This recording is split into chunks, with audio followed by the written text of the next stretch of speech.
அண்டமாய் அவனியாகி அறியொணா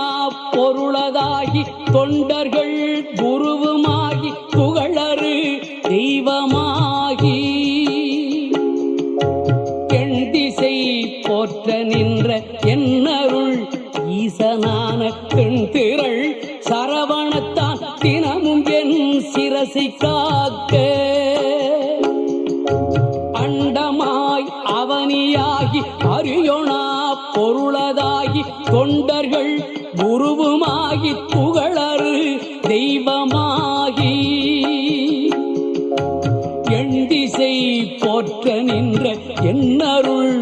ஈசனான தென்திரள் சரவணத்தான் தினமும் என் சிரசை காக்க